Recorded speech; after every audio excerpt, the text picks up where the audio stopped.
afternoon. I am Robert Almada, R-O-B-E-R-T-A-L-M-A-D-A. I'm the Chief of Police for the City of Lacey. Thank you for coming today. I'm joined today by Special Agent Mike Harrington of the Federal Bureau of Investigation, Seattle's field office, as well as Special Agent in Charge Jonathan Blaze of the Bureau of Alcohol, Tobacco, Firearms, and Explosives, Seattle office. Today we'll provide you with a briefing on the joint investigation being conducted into an incident that occurred in the City of Lacey during the early morning hours of April 8th. We will also be requesting the public's assistance with this ongoing investigation. At approximately 1:34 a.m. on the morning of Tuesday, April 8th, the Lacey Police Department was notified of several calls to 911 reporting that a large noise or explosion was heard in the area of the 600 block of Sleater Kinney Road Southeast in the City of Lacey. This area is a commercial district of retail stores with a large parking lot where a Tesla charging station is located. Officers arrived on scene and observed significant damage to the charging station. The preliminary investigation gave officers reason to believe that this was most likely an intentional criminal act and not an accident or malfunction. The Lacey Police Department contacted the FBI and the ATF and requested a joint criminal investigation into this incident. The FBI and ATF responded without delay and provided invaluable resources and expertise. The Lacey Police Department Investigations Division is working diligently with our federal partners to investigate all leads. I want to personally thank the public for the information they provided to date, as well as encourage the public to continue to provide information regarding this incident to either the Lacey Police Department or the FBI. I also want to acknowledge the work of our first responders who faced significant challenges during the early morning hours of this investigation and worked diligently to protect the integrity of the crime scene. I also want to express my appreciation for the collaboration, professionalism, and expertise of our federal partners. I look forward to the successful resolution of this case and to ensuring that the person and/or persons responsible are held accountable for this criminal attack. I would now like to introduce Special Agent in Charge of the FBI Seattle Field Office, Mike Harrington, who will provide additional details regarding this investigation. Thank you, Chief Almada. Good afternoon. I'm Mike Harrington, Special Agent in Charge of the FBI's Seattle Field Office. I'm pleased to be here with our partners at the Lacey Police Department and the ATF. Chief Almada has just given you some background about how this incident developed in the early morning hours last Tuesday, April 8th. Today, I want to talk about our Seeking Information poster, our digital tip line, and a Tesla vehicle at the charging station that we need your help to locate. First, on Friday, FBI Seattle released a Seeking Information poster, which you can see a copy of over here, including new photos and videos of an individual we believe to be responsible for causing significant damage to this Tesla Supercharger station. What we're looking for is a white male between 5'10" and 6'2", wearing a dark jacket and face covering and carrying a white bag, and someone with injuries such as a concussion, burns, or shrapnel cuts that could be caused by being near an explosion or intense heat. And an individual with a slight limp to the right leg kicking out and his right hand sometimes held behind his back. The unique gait of this suspect is noticeable in the videos that we released on the webpage associated with the poster. The injuries will not be present in the videos as they were captured before the incident occurred, and any potential injuries. Second, I'd like to emphasize our digital tip line. This site allows us to collect digital media from the public. Your photos and videos may be an important piece in helping us solve this case. Specifically, we're looking for photos and videos captured between late evening on Monday, April 7th, and early morning on Tuesday, April 8th. We're looking for photo or videos taken around the South Sound Center, including the Target and Kohl's stores, the Chehalis Western and Woodland Creek trails, or any location on the trails in the Lacey Olympia area. Please err on the side of sending us the footage if there's any doubt.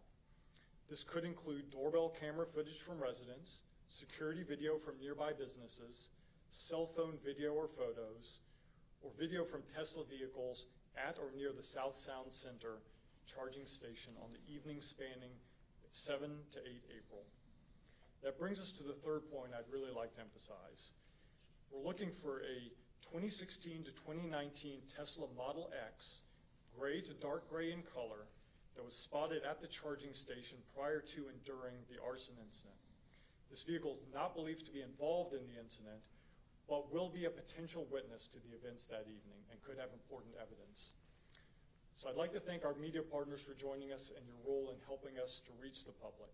The public are our eyes and ears in a case like this, and the information you may provide could be critical in helping us to advance this case and many others. So I'll now turn the event over to SAC Blaze from ATF Seattle to say a few words.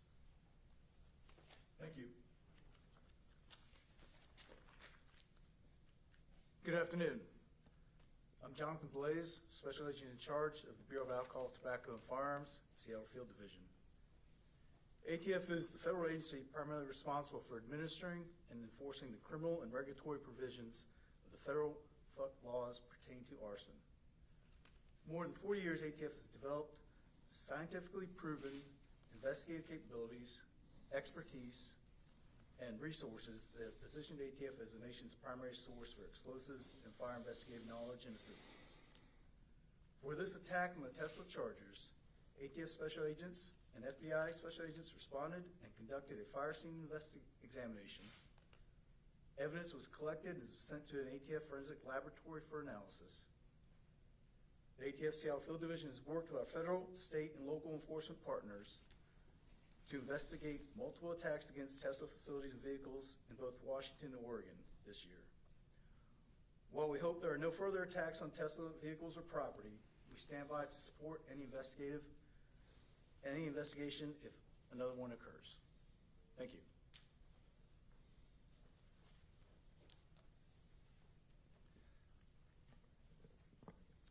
And with that, we only take a few questions from the media. Is it believed that this attack is politically motivated?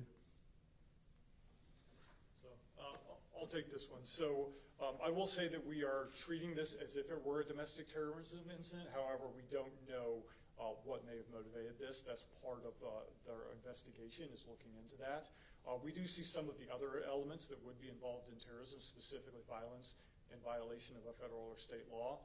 But that intent piece is what's going to eventually determine that, which would have to have some sort of intent to coerce the U.S. citizens or to influence U.S. policy through violence or coercion.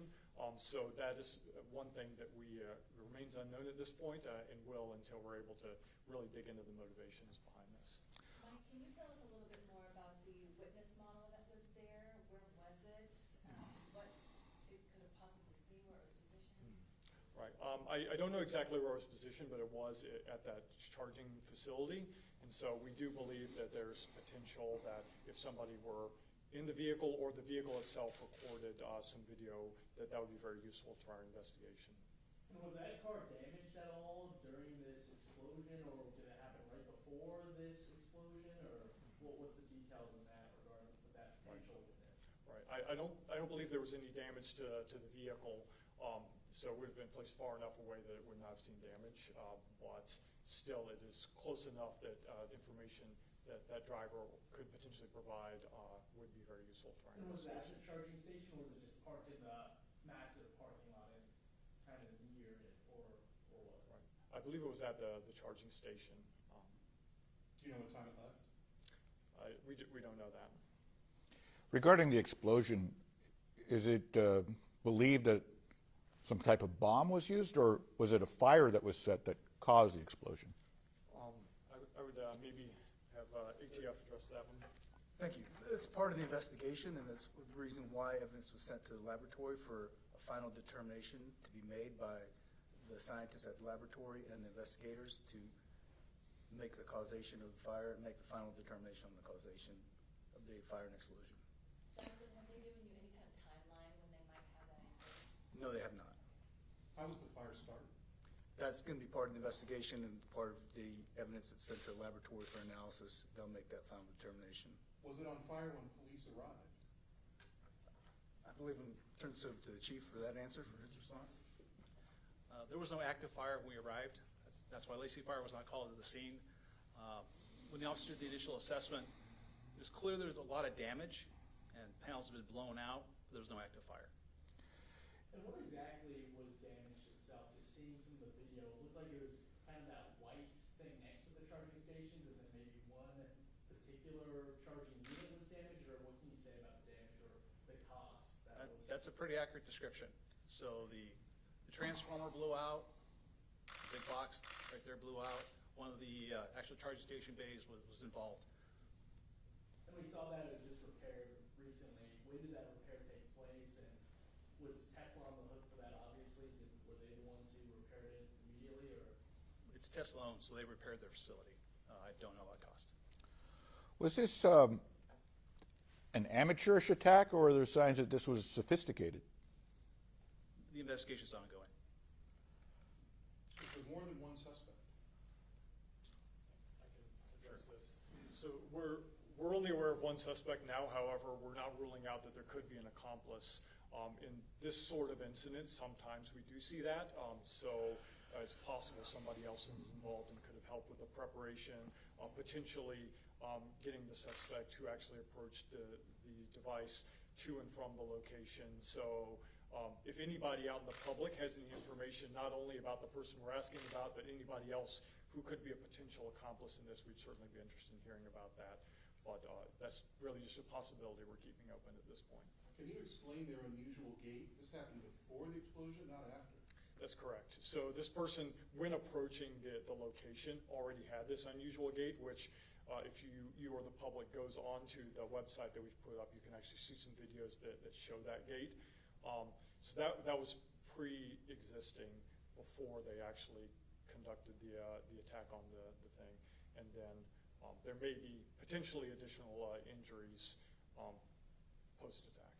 And can the FBI share any surveillance video of the actual incident taking place, or that suspect doing the alleged crime, or anything like that we can share with our viewers? Right, so the best video that we have, we've put up on that website, so it is available for anybody in the public to stream from our site.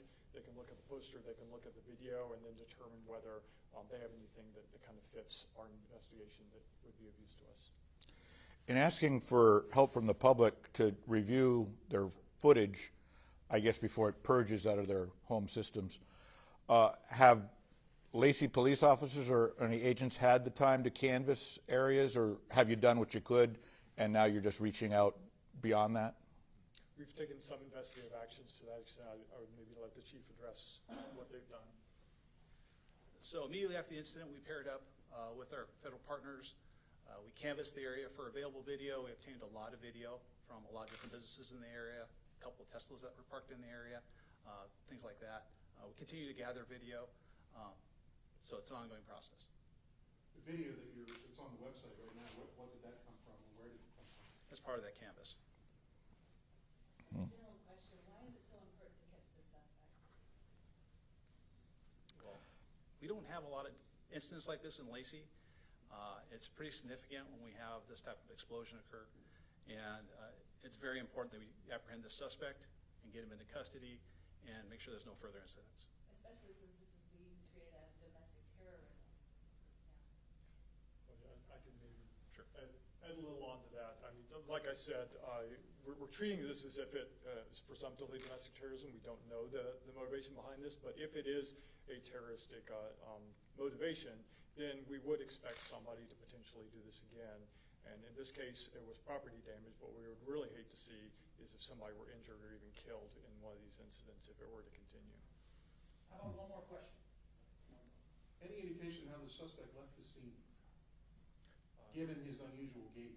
Right. We did see the suspect leave the scene on foot, but that's part of what we're trying to fill in with some additional video is once he left, what we've been able to see from the existing video, where he might have gone from there. And which direction was that? I'm not entirely sure about that. Southbound on the Chehalis Trail. Right. Southbound on the Chehalis Trail. Yes. Thank you. Okay. All right, thank you very much for your attendance today. Again, anyone with information regarding this investigation is encouraged to contact the FBI at 1-800-CALL-FBI or the Lacey Police Department at 360-459-4333. Thank you.